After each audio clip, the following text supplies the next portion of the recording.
نہج البلاغہ کا خطبہ نمبر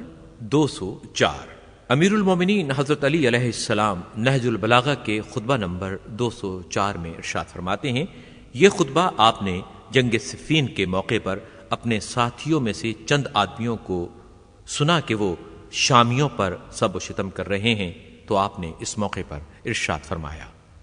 میں تمہارے لیے اس چیز کو پسند نہیں کرتا کہ تم گالیاں دینے لگو۔ اگر تم ان کے کرتوت کھولو اور ان کے صحیح حالات پیش کرو تو یہ ایک ٹھکانے کی بات اور عذر تمام کرنے کا صحیح طریقہ کار ہے۔ تم گالم گلوچ کی بجائے یہ کہو، خدایا ہمارا بھی خون محفوظ رکھ اور ان کا بھی، اور ہمارے اور ان کے درمیان اصلاح کی صورت پیدا کر اور انہیں گمراہی سے ہدایت کی طرف لا، تاکہ حق سے بے خبر حق کو پہچان لیں اور گمراہی اور سرکشی کے شیدائی اس سے اپنا رخ پھیر لیں۔